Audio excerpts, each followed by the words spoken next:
Hi, welcome everybody. This is Artist Talk on Art. I'm Barry Kostrinsky, the president. Artist Talk on Art is a 501c3. We're a nonprofit organization, and we've been around since 1975.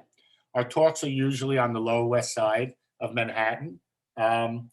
They were at 12 West 12th Street until the pandemic hit. And since then, this has been our response. We meet every Monday. We have virtual presentations. The first of the month, we have Verónica Peña curating performance art. This comes every first of the month. Today, our program is a single artist. We have Yali Romagazo. I hope I pronounced that not too badly. ATOA. Our website is atoanyc.org. This talk will be on YouTube either tomorrow or the day after. You can find the link to our YouTube on our website. There's also a description that goes in there, and you can see previous talks. Again, we are a 501c3. All our talks are free. If you'd like to donate, you can find information on the website. As well, if you'd like to present a talk, or just whether you want to organize a panel or you just like to present your art, reach out to me. You'll find my email on the website, and I'll be happy to schedule you in. This is our 51st talk. We did take one break, so this really is the calendar year in terms of us having been around now, doing it on Zoom for 52 weeks. And it's been a great success. We've been able to have people come from Hawaii, from Spain, from the United Kingdom, from Oregon, and even Southeast Nebraska. So it has been a great sort of growth for us. Again, the way we present here today is one artist presenting. However, we encourage interaction. We encourage questions or comments. You don't have to phrase a comment in a question. If you just want to say something of any sort, feel free. I do recommend you leave yourself on mute, because when you're on the phone, see, Francine's doing it right. She's on the phone, but we can't hear her. And that's the way to do it. But when you do this on the phone, we hear every word of it. So I do recommend you mute yourself if you want to have another conversation, or if you're not going to talk. Pretty easy. Your button's in the top right on Zoom. We will probably run into technical difficulties. We always resolve them.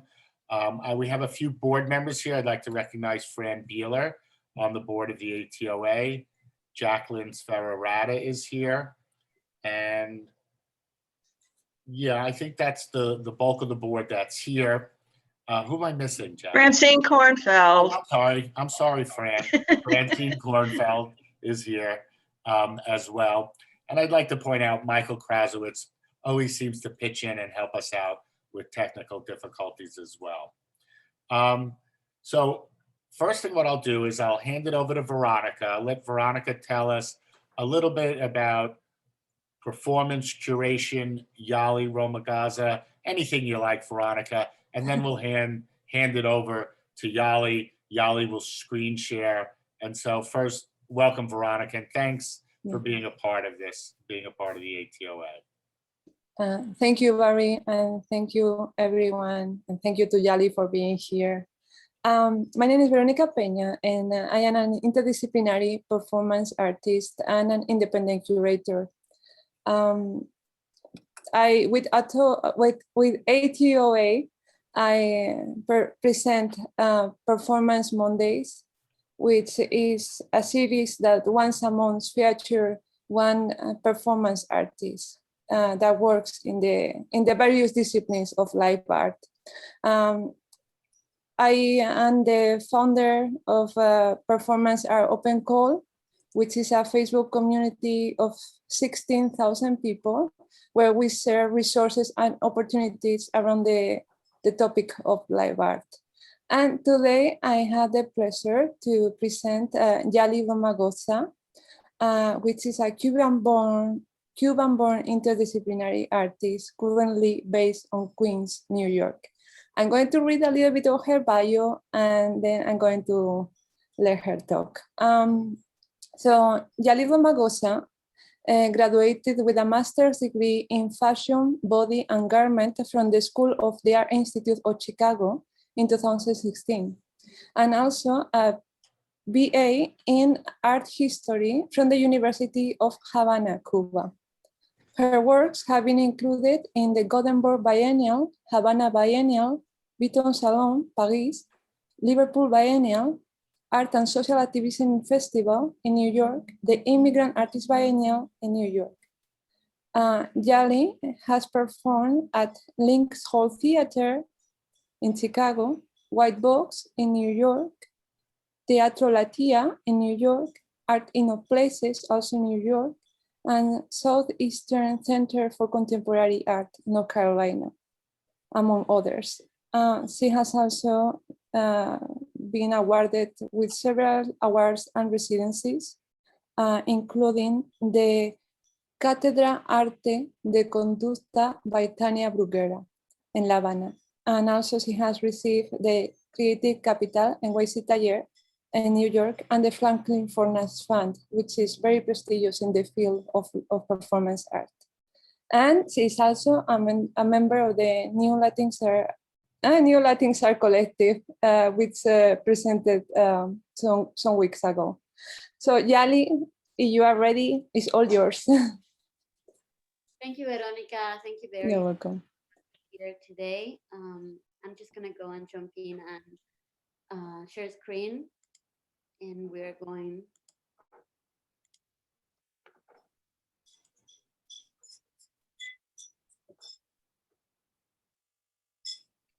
My art practice disrupts identity assumptions and raises critical questions about Latino artists' exclusion and institutional erasure in the diaspora. After relocating from Cuba to the United States 10 years ago, I began examining the cultural displacement and alienation I experienced through an interdisciplinary body of work, including performance, public actions, video installation, and costume design. Through my alter ego, Cuquita the Cuban doll, I approach feminism, marginalization, and the effects on political trauma on the individual. As a former fashion designer, costuming is essential in transforming my body and the spaces I occupy. I wanted to introduce the project Normal is Good, I Like America and America Likes Me that I did in 2016. The 3-channel video installation explores social, political, and economic issues in the US through performance-based videos and interviews. This project was the thesis of my 2 years of graduate school at the School of the Art Institute of Chicago, and it was the first time I started to reflect on my experience living in the United States as an immigrant and the political circumstances around it and what it meant for me. With the project, I position myself within a society that I still don't understand and I feel foreign. I interview people born and raised in the United States from various racial and social backgrounds. They give their opinions in relation with subjects such as race, identity, US culture, and politics. This project has 2 versions. I did this installation for gallery purposes, but there is a film that I have exhibited in different film festivals or screening just for video. I have a short fragment of it that I would like to show you. If beauty is in the eye of the beholder, I should get my vision fixed. 2020 looking over in the mirror, seeing blurred lines, identity crisis, race, skin, black. But the pieces ain't together. There's a crack in foundation, origin, and places. Hanging with the majors, now I'm thinking confidential, and I'm painting Oriental lion saying that I'm blazing. But that was just a phase back when I ain't had no clue. Hanging with them white kids, now I'm always saying dude, and I'm saying LOL, and I'm thinking that it's cool when I try to separate the difference between the two.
¿Cuántos? ¿Cuántos? ¿Estos?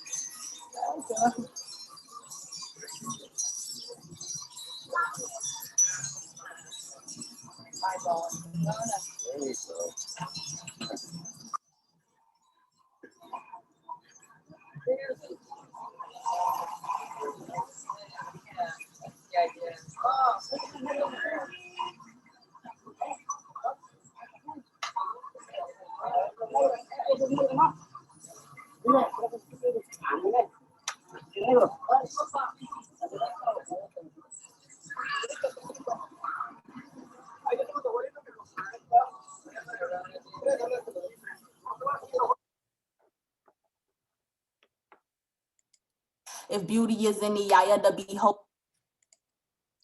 Later, when I finished my experience in Chicago, I came back again to New York and live in the same neighborhood of Corona, Queens that I have lived since I moved from Cuba to United States. And I started to work in a project that I call Alien. Alien crosses genres and mediums, blending performance and movement, video and costume. It explores Latinx immigrant communities' current situation in the US. The project is inspired by the Queens, New York neighborhood where I have lived since 2011. Alien seeks to give visibility to a community that society ignores and delegitimizes, as it also reveals utopian visions of the American dream. Choreographer, performer Priscilla Marrero improvises movement, responding to my conceptual garment and video content. The video includes interviews with aliens, immigrants from Queens, particularly non-US naturalized citizens, also scenes of everyday life. And I also have a fragment from the film. Alien number 203 201 468. Alien resident, non-resident alien. Yes, culturally rich, vastly. We shall meet in the place where is no darkness. My voice, your voice, our voice, the missing voice. I'm speaking a language over which I don't have complete control.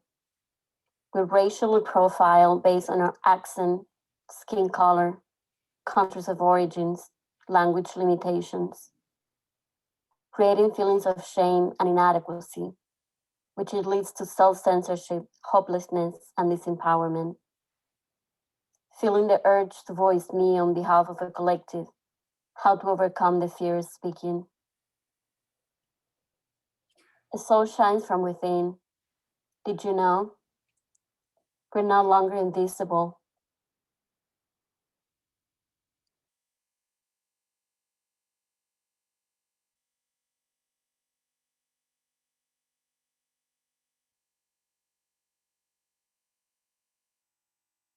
¿De dónde eres? Yo vengo de Ecuador. Para mí fue natural, en mi vida siempre he estado relacionada con las luchas sociales, con los cambios sociales, con el apoyo a la gente. Alien number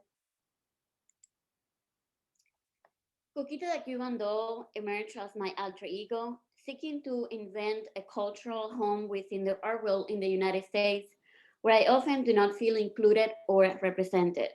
The act of disguising my body and becoming another complicates assumptions about race, country of origin, cultural identity, and the female body. The alter ego is inspired by the Cuquitas, a paper doll cutout that circulated in magazines when I was growing up in Cuba. Instead of playing with Barbies, I play with Cuquitas. So the first performance that I did using this alter ego was Monument to the Great Living Artist, in where I explore Latinx feminism in a multicultural space. Cuquita the Cuban doll poses for the audience while listening to fragments of the essay, Why Has There Been No Great Women Artists by Linda Nochlin. Cuquita dances to Se Acabó, It's Over by Afro-Cuban singer La Lupe and leaves the paper on the pedestal that reads, American feminism as it stands is a white middle-class movement. Ana Mendieta. The choice is yours. Say it, but with an accent. Cuquita the Cuban doll. After that project, I started doing public actions with the alter ego.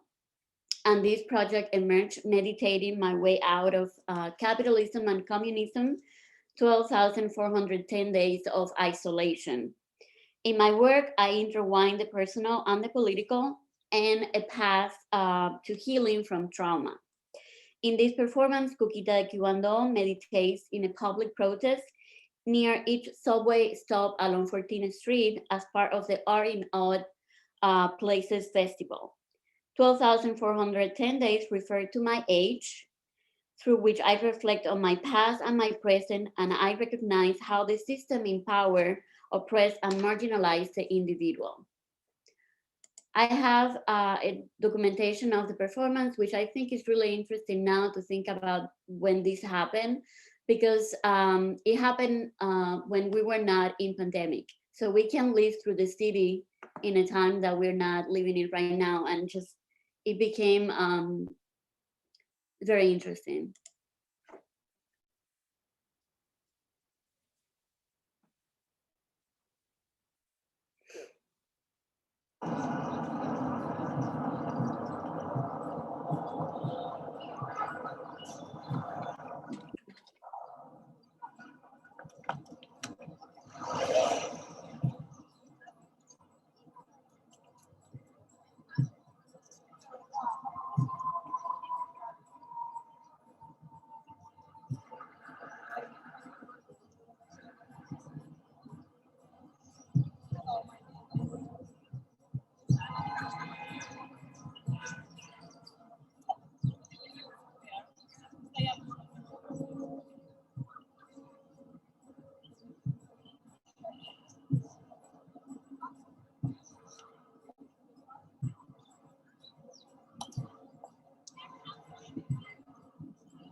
Through the sign, Cuquita introduces herself to New Yorkers by saying, hello, my name is Cuquita the Cuban doll. I was born in La Habana and now I live in New York.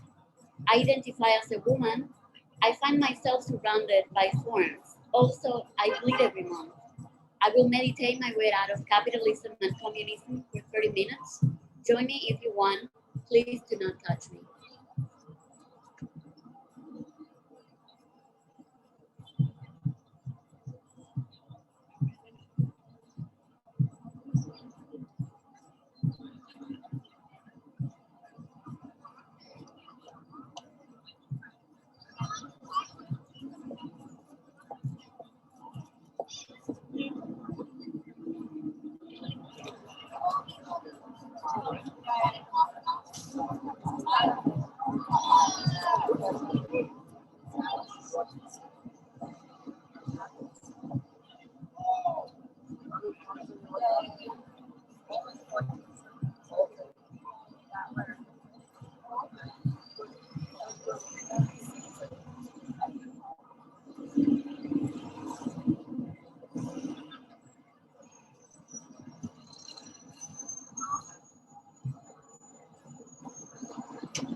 Later, I went to do this performance, 90 Miles, in where I am interacting with um, the, the suitcase with I migrated from Havana to Cuba.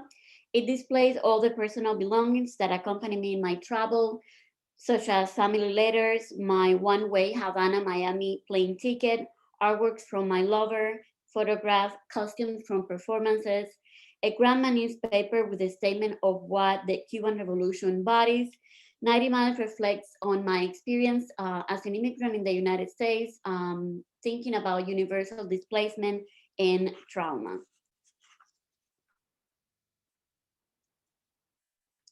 This installation, I did it for the Immigrant Artist Biennial that opened last year at EFA Project Space. The Mistress of Loneliness is a floor-based sculptural video installation consisting of 2 video performances presented in costume-made wooden suitcases that explores notions of migrant isolation, loneliness, longing, and strategies of survival, drawing on an autobiographical experience of my migration from Cuba to the United States. The installation is 2 chapters. Chapter 1 is called The Departure and focuses on my memories of Cuba.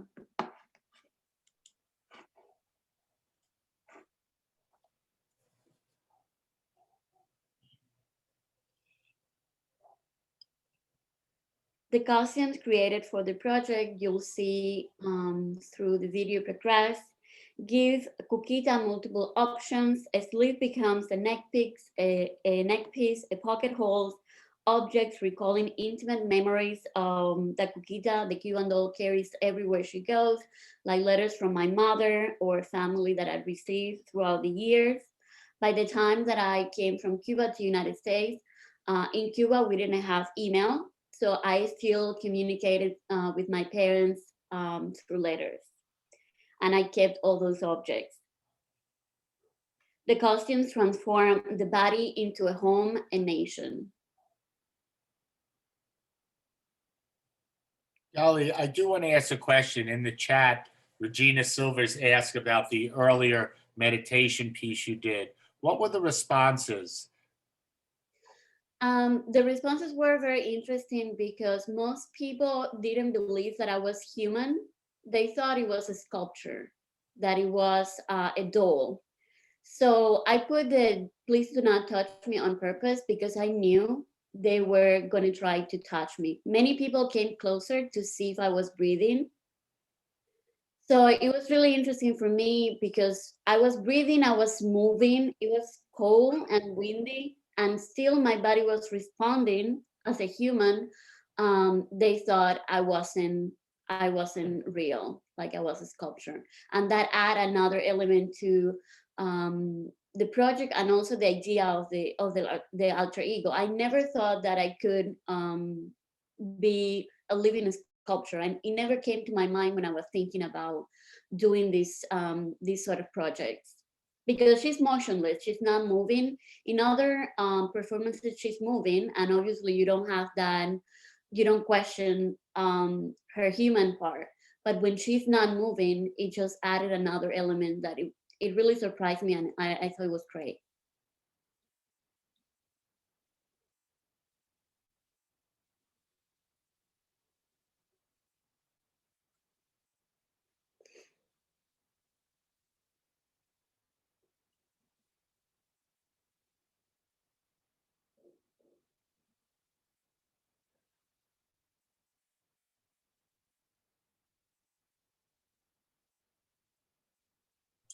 Whoops, sorry. I realized I was muted. Yali, let me ask you, the Cuquita doll, the Cuban doll, what's its role for children in Cuba? We all are familiar with Barbie and Barbie's role as a role model for girls. You have Cucina dolls, you have different objects in Africa. What's unique about the Cuban doll to Cuban girls growing up? What is really unique, thinking about her, is the time that I was growing up in Cuba, it was in the 90s when there was a big economic depression. So we were very isolated. Cuba is a communist or so-called socialist country, so we didn't have access to any information outside in the world. So there were these magazines for women that actually the name of the magazine was Women, and there was this doll, this paper doll. I have a project that I'm doing now with photos that I'm gonna introduce how the doll looks like, that came in the magazine, and I was fascinated by it because I always love changing my image and putting my mother's clothing and just playing to pretend be someone else. And I thought this doll with the clothing that you could cut and you can combine the different clothing, and for me it was an entertainment. It was not really thinking about that. It was related to the social system that we were living, the fact that we didn't have any other ideas of dolls or what role it plays. It was really the only option we had. So later on, thinking about with what kind of toys I was playing, or what kind of memory I had that it helped me to go through such a difficult time in my life, it just came the image of the cuquita on the paper. Thank you. Thank you. The second chapter of the project is called We the People, and it centers on, and well, the video is playing, I will talk about it. At the beginning of being in the United States, I worked in the service area as a waitress, washing dishes, cleaning floors, babysitting, job from which I was fired. I was unable to do them. I was told I was very slow, but it is a kind of job that as a Latino migrant, the United States offer. That is why the apron becomes the central element of the clothing. For immigrants who come from Latin America, it is common to assume that we come to the United States to work hard, and that working hard translates into serving.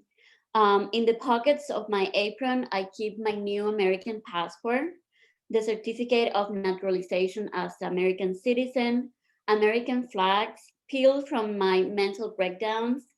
I had in the naturalization test, to obtain the citizenship, we have to study to memorize 100 questions. And one of the questions says, the idea of self-government is in the first 3 words of the Constitution. What are these words? And the answer is, we the people. And that was the first question that they asked me.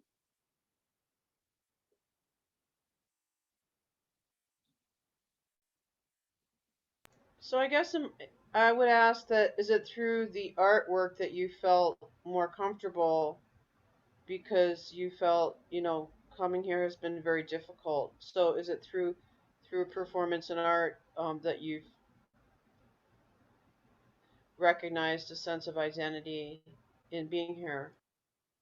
Yes, I think for me, I was also doing performance in Cuba, but it was more, I would say, clothing related. I think after the experience of being here, it's been a way to heal. It's been a way to process and understand what's been happening, and a way to discuss about it.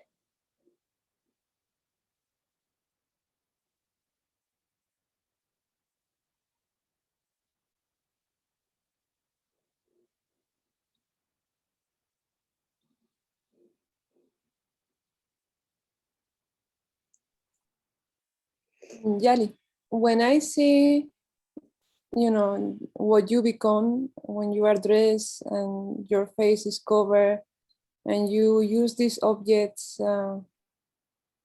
around your persona, it looks messy, and it looks like sometimes an illogical construct, and like a messy identity. So I wanted to ask you, what was harder, or what is more difficult, or was more difficult, living in Cuba or migrating, living in the US. And also I wanted to ask if you envision a different future or future for immigrants or even for nationals. Yes, in the case of trying to answer what is it been more difficult, both are being very difficult because Cuba is living a social and political situation from over 60 years, and it's been very hard.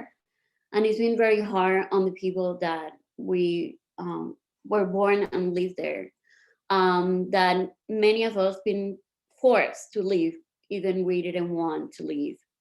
So that experience was hard, was interesting because it gave me a lot of resources. Like I can do anything with nothing. So you start learning many things, and also it just made me realize about my body as my space for survival. Since a very young age, I just understood that and started exploring in different ways. In United States, it's been also very difficult because I'm also a woman, and I think that also adds another layer of difficulty. And I am a woman from Latin America. It's not the same thing to be an immigrant from another part of the world that to be an immigrant from Latin America or the Caribbean. I think there is very many layers of difference. So both experiences have been hard, but it's been interesting.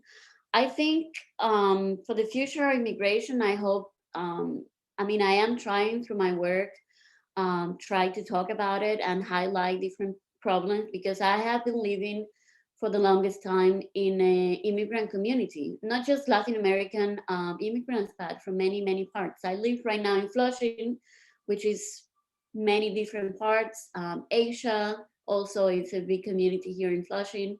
So I am very much, I understand that we are from different ethnicities, origins, cultures, but we have the same shared experience. And I think I am very concentrated in the art that we do in the diaspora. And I am going to introduce the latest project I'm doing on that because I think it's lost after the years. It's very hard for people who are working between cultures that generations after us gone know the work that we did.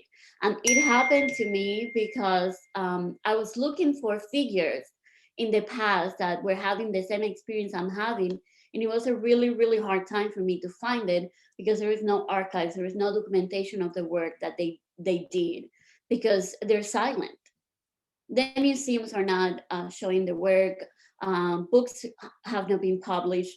You're thinking now, Ana Mendieta. Yes, Ana Mendieta is probably one of the few that could defy this problematic, but also because of the circumstances sadly, she died.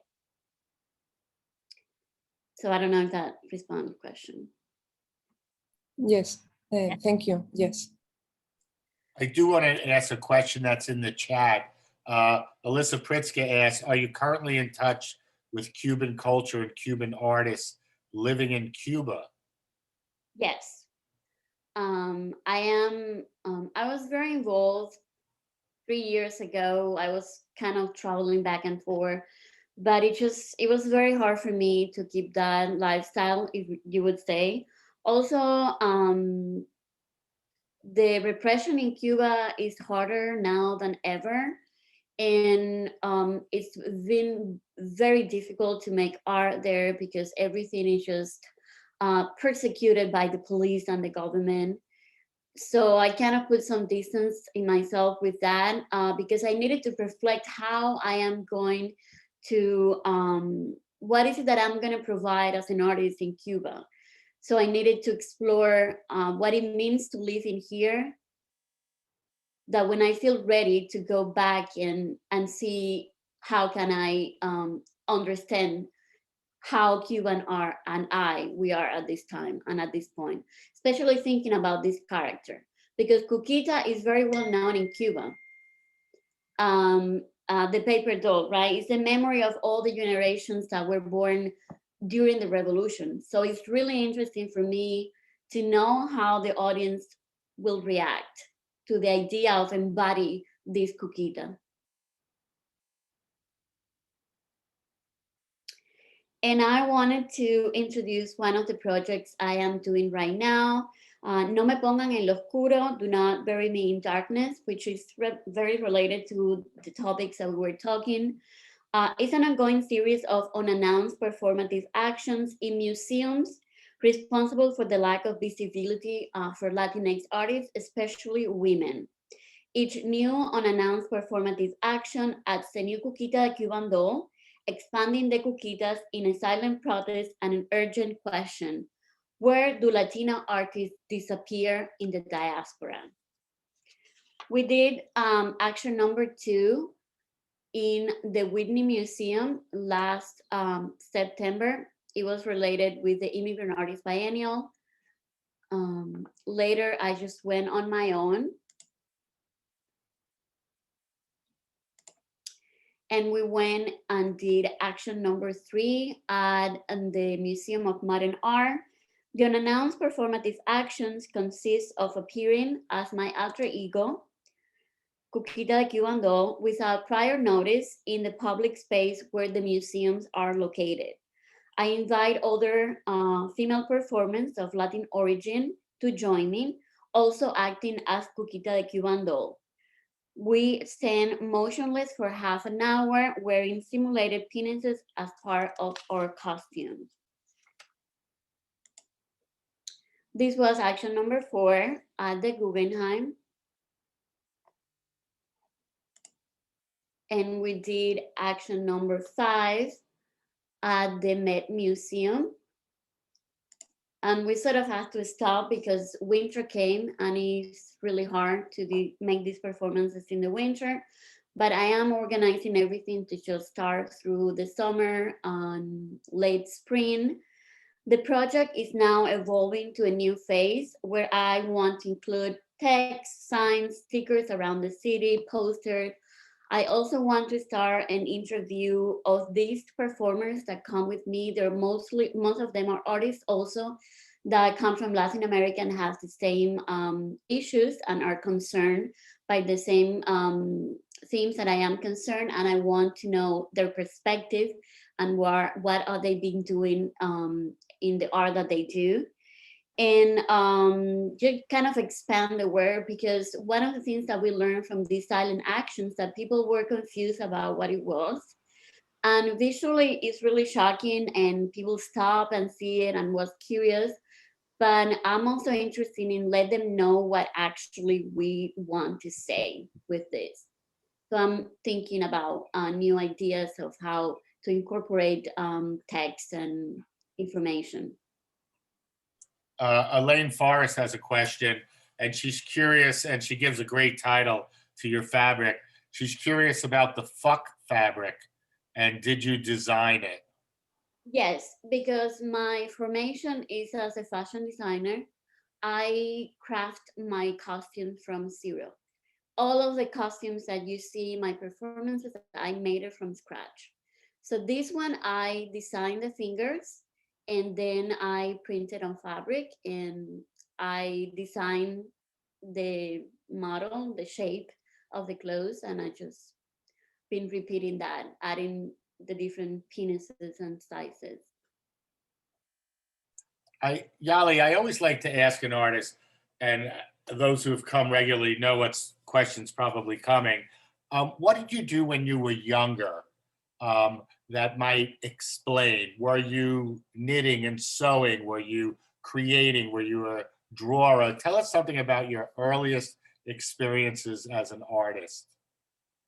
Yes, well, we come back again to the 90s and the economic crisis in Cuba. We didn't have anything. So the clothing that I was wearing, my mother and my grandmother made it. So from a very early age, I was very interested in garment making. At the age of 15, I was already making my own clothes. And I felt that I wanted to express myself through clothing, because in the egalitarian society, you're not allowed to express your own individuality. You have to blend yourself in the mass. So I felt that quite oppressing, and I started making very shocking costumes that my mother was really concerned about if the police were going to take me. But I went ahead anyway, and just I needed to do it, and I just sort of present myself in different places wearing these shocking costumes. And from that experience, I started thinking that maybe performance is what I like to do, because I was studying art history at that time. But I didn't feel that I wanted to pursue a career as a curator, critic, or gallery exhibition organizer. I felt more creative in a different way. So I started doing performance, and I became part of the project of Tania Bruguera, which is a very well-known Cuban artist that has created performance one of her platforms. Art history is a large field. You have Marina Abramovic, you have many performance artists. What did you do your thesis on, your BA, and what in the whole realm of art history is the art history that you're drawn to? My thesis from my art history program was an investigation about the private expressions in Cuba of art. I was concerned at that time about what spaces that were not related to the government were showing art. And that led me to different places and people and actions that happened. The kind of art that I was very interested in is contemporary art. I would say from Dada to today. I was fascinated by the art from the 20th century and what happened after in the 60s, what happened in performance. There are many elements in my work that you can see that are connected to our history, and different pieces that I have. This, for example, this piece is very connected, and it's interesting because no one really does that connection, because I'm a woman and I come from Latin America. So there is now like a place where they can put us together. But this place is very inspired in Spaghetti Man by Paul McCarthy, which it was totally intentional for me. The piece of Monument to the Great Living Artists is by Gilbert and George. We were British artists that they also made sculptures, and they have this artwork that is the singing sculpture, and they are wearing gold, and they're like singing. And Andy Warhol is other artist that I also involve in my art as well. So I felt very compelled to do that, because I never talked about this, and it's really interesting how ever anyone come to those conclusions. And it's obviously related to racism, discrimination, and unprivilege.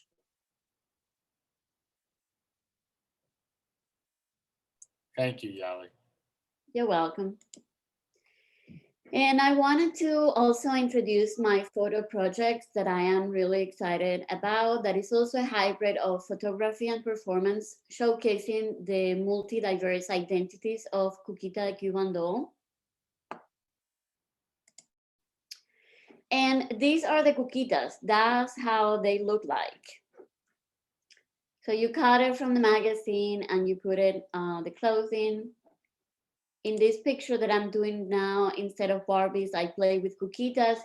You see her in here and the clothing. And I'm also adding pictures of my childhood and memories of me growing up.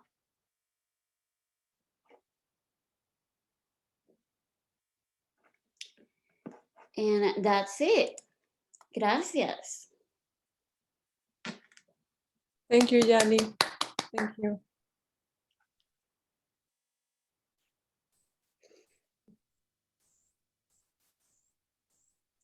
Thank you, Yali. Very moving. And yes, somewhat esoteric.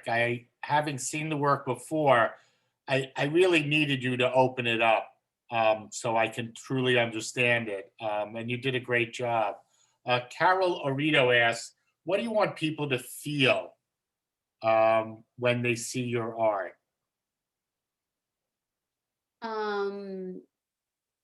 I want them to feel,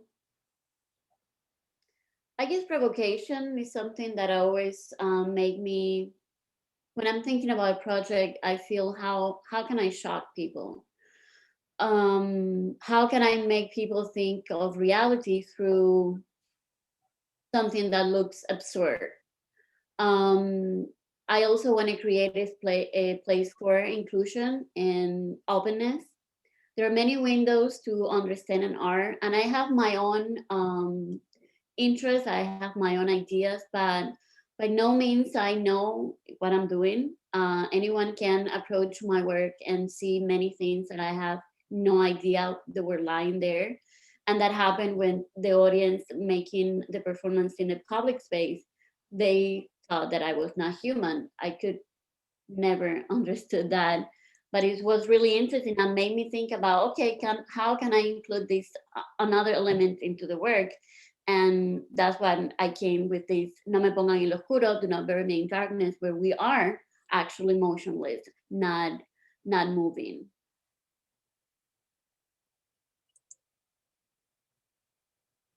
Thank you. Let's open it up for any questions or thoughts or, anything at all.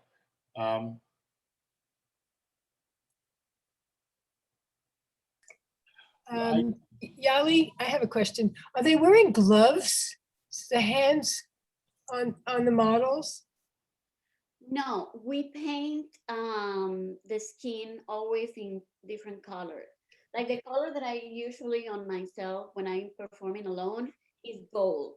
I always like gold to not just kind of cover the skin color and make think about skin color.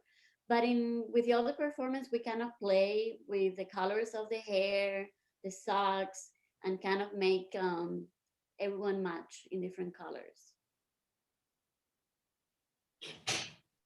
I would like to say, Yali, that you put a lot of, sentiment in your work, and also to produce. I mean, it's a lot of investment also to produce the fabric and to build the fabric. It's really, sometimes we don't count with the cost of all the production. And I think that, just I'm praising you to invest in, to pursue your ideal and your art. It's just, coming from another country, having to work as a waitress and producing all of this, the fabric and building all the work you're building is, just to say brava, Thank you. Thank you so much. Yeah, it's a lot of expenses, especially because I do so much cost and I need fabrics and all that. Thank you. I want to say that I am a teacher as well. I never said that when I talk about my work. And I think also my work as an educator, it's been really important to me to connect with my work and also to connect with the audience. And I work at the Noguchi Museum and in different institutions around New York, and it's been really interesting to get to know the diversity of people here in New York that I think it's been very inspiring to me as well. You made the point earlier that you're living in this culture and you don't really understand it. I don't know if anybody understands this culture.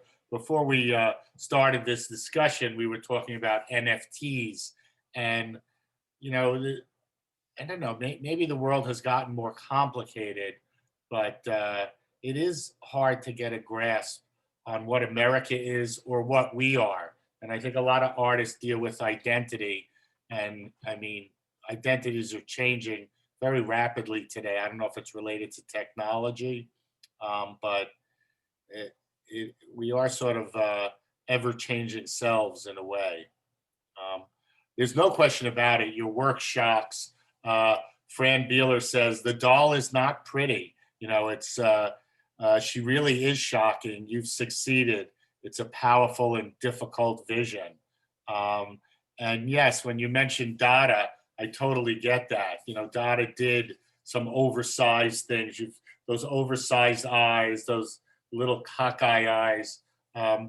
You don't use a lot, but you get a lot done with what you do use by just covering the eyes and doing those big lips. It's very strong. I particularly like the earlier image where you were in an all white dress. It really spoke to like whitewashing and, you know, this ideal vision, which of course doesn't exist. And then when you rolled up the flags and put them inside, it was very poetic, your actions. What's the come, Yali? What's the future for you, and what do you hope to see?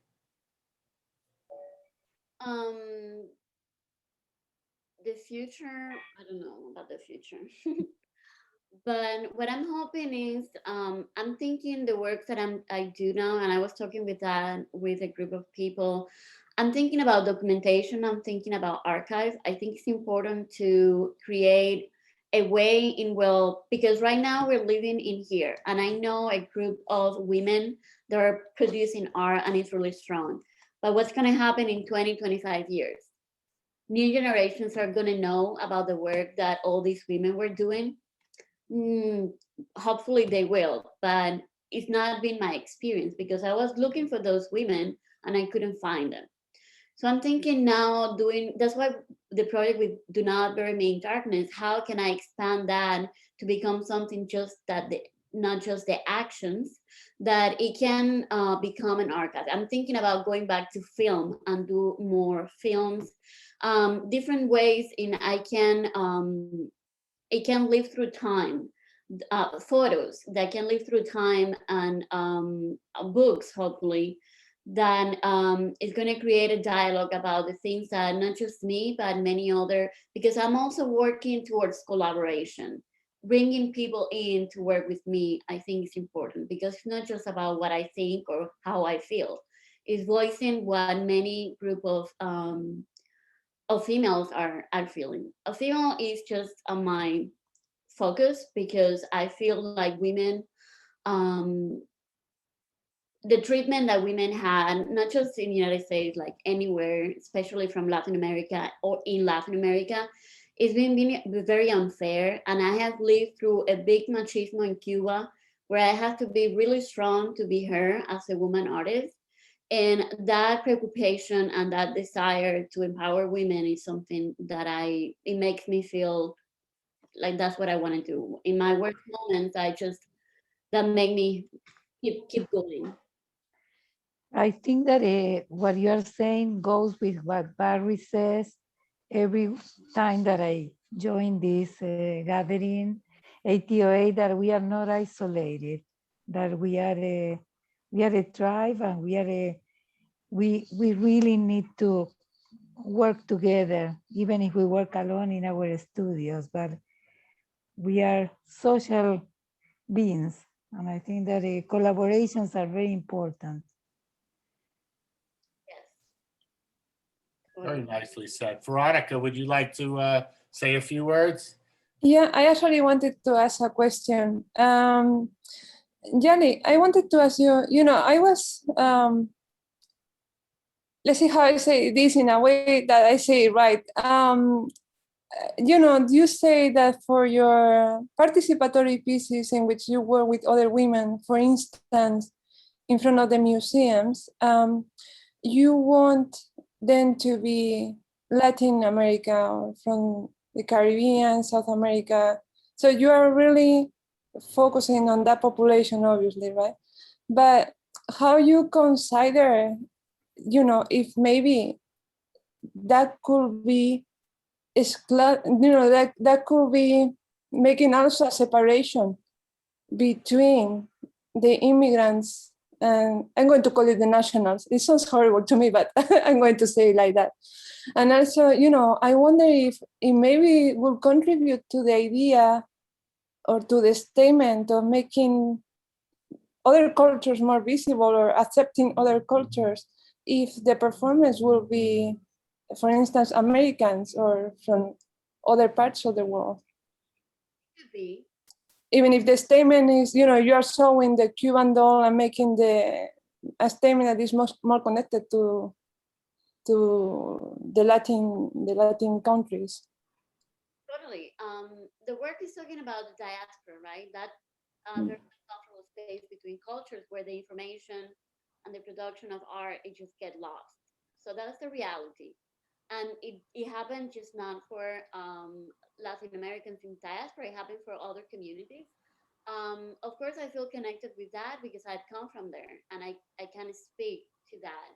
I think the project is very open to grow in many different ways, and I am open to do that since I am considering to enter different things. I don't think it's a project that is going to be done in 1 or 2 years. I think it's going to keep happening and growing and sort of like, I don't really know what it can become, and it can become something really powerful and something really interesting.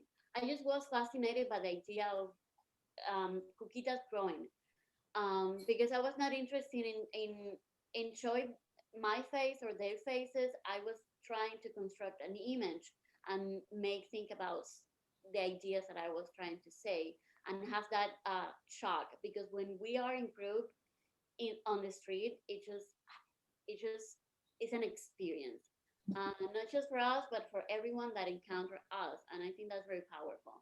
So yes, totally open to what can happen within that discourse of the diaspora.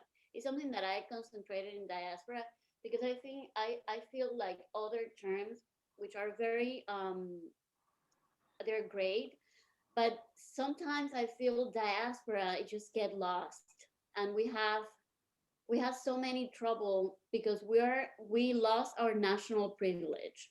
I am not considered a Cuban artist in Cuba. Maybe if I become Marina Abramovic, maybe Cuba is going to say, "Oh, we have a great Cuban artist living in Queens." But right now, the government is not interested in having connections with the diaspora, and I feel that's important because it happened with the diaspora of Venezuela. It's happening with the diaspora of Bolivia or Ecuador, who has these political controversies, or Nicaragua.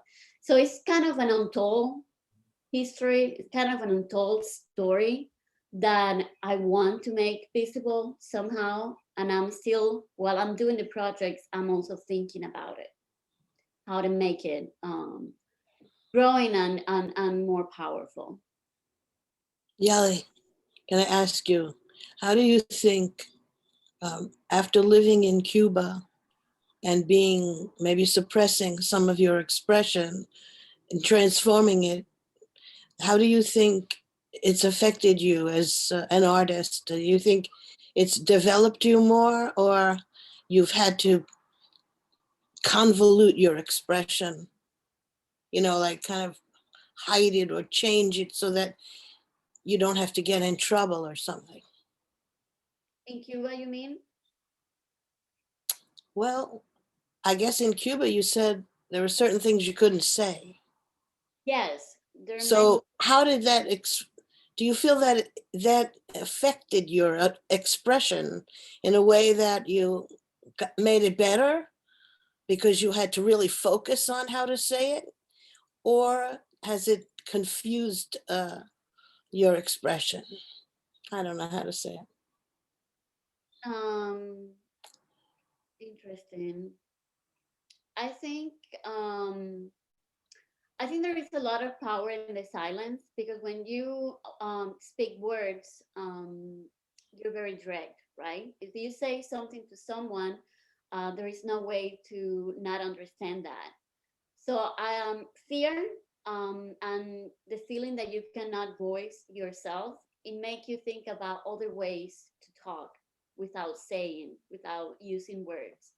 And I think I'm also very shy in my personality. So I felt very comfortable using other means of vocabulary. And I think that's when it came the clothing, the garment as a way to protest, as a way to make my individuality present, as a way to express myself in a different way. So that was an understanding that I had while growing in Cuba. And it got me into a lot of trouble because they don't like you to be different or express your way in a different way. They feel scared and they react to it. So that sense of that I cannot express what I feel with my words made me understand this kind of language. And I translate that in my performance that I do now. Sometimes I use the voice, sometimes I don't. I kind of play of how I'm able to speak.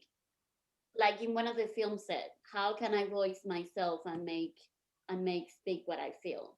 But also as an artist, it's interesting for me not just saying by using words, but also how to say by visual, because I'm a visual artist at the end, right? And I like to create these images that I have in my head and are haunting me, because the way that I create, I just have visions. It's not like I'm thinking about something and I am putting this part of this together. It just happened. The alter ego of Cuquita the Cuban doll happened when I was doing anything. It just, she came into my head like so clear, and I just start cutting things from the magazine and I put it on my face. And I did a video on Instagram that is there. It's fascinating. And I said, well, who is this person? Okay, I like it. And then I start exploring that. So I think trying to find many ways of talking is something that I am interested in as an artist. And that is an experience rooted in my experience with Cuba and the communism.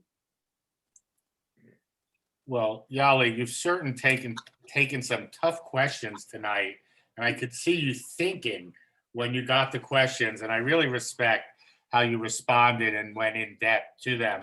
But also coming here from another country, coming into the service industry, look at what you've achieved. You finished your Bachelor's of Art. You've performed. You've sort of bombed the Guggenheim and the Met and the Whitney. You have a voice and you have an important mission. You realize people before you, their voices weren't archived, and you're very conscious that you want the next generation to see what you've done, to build on your work so that you're not forgotten, so that your people are not forgotten. People today are always changing. You were Cuban growing up in Cuba. Now you're an expat from Cuba in Queens. You're not quite American. Nobody's quite American. That's obvious. It's very hard to find our place and how we fit in, but you definitely are. And as well, you were very frank to share. You had tough times personally. You used your pills in the pill cases. You did that very subtly. I respect the sort of poetic way you say things with absence, especially that chair that you had in the video with the Cuban flag on it and nobody sitting there. That sort of said a lot. You know, there are no easy roads. I was certainly born entitled, white male, you know, in suburbia. My life has been hard, but I cannot imagine how hard it is for somebody coming from another country as you did. And I applaud you for all that you've done and where you've gone. And I know where you're going. I know you're going to be doing a lot more good things. I want to say thanks to everybody for coming tonight. This is Artist Talk on Art. We're a 501c3. Our next talk is going to have Tom Demick, Alan Richards, Eileen Novak, and Susan Tiffin. We're here every Monday. This talk, either tomorrow or Wednesday, I'll post it to our YouTube channel and you can see it, as well as last week's talk where we had 3 artists present. That's on our YouTube channel, and all the talks before. This is our 51st consecutive talk. We did take one little break. And as Alyssa pointed out, we have become a tribe. We have many regulars, and we have many who come once in a while. And of course, we always have new faces. And we are connected through these little squares on this Zoom map format that's on our computer screens. We are all far away, but I sense we have similar voices. I like to think we're all part of the same country. We're part of the artist country. That's our country. We're creators. We work with line, form, color, social relevance, politics, identity, all the things. As I don't know you, Yali, but we engage the same materials. I do collage myself, and I mentioned to somebody that I do collage with that was in this meeting earlier. Yali's a collage artist. artist. So we're more like than we realize. Today, everybody seems to point out our differences. Asian people are getting punched in the face for no reason at all. We're all people. Nobody's Asian. We're just people. We're Homo sapiens. And so maybe you bring us together. And I like how Veronica almost gave you a really tough question and you thought, well, maybe I will integrate or I won't. Obviously, the great thing about being an artist, you ask the questions you want to ask, you choose the materials, you choose your statement. Again, we're Artists Talk on Art. We're a 501c3. All our talks are free. If you enjoyed what you heard, come again, share, spread the word with your friends. If you'd like to donate, you can view our website. There are plenty of ways you can. And I just want to thank you, Yali and Veronica. Thank you very much. Yeah, thank you, Yali. Thank you. This is a record. We're going to close a little early tonight, but we're trying to make up for going over 40 minutes last week. So thank you so much. You did a great job. And do become a part of our tribe. I think you already have, and you've made an indelible experience for all of us. Barry, I'm so sorry I'm so late, but I couldn't be here by 6. Sometimes that's so early. No problem. It'll be on the YouTube channel. You can give a look. Then again, we'll be here next Monday. So Okay. Thank you. Thanks, everybody. Thanks for Thank coming. you. Okay, Thank you. take Thank you, care, everybody. Take Thank care. you. Bye. Thanks, Barry. Thank you, everybody. Thank you. That was really excellent. Thanks, Eileen. Yeah, sorry I was late. I'll catch it on YouTube.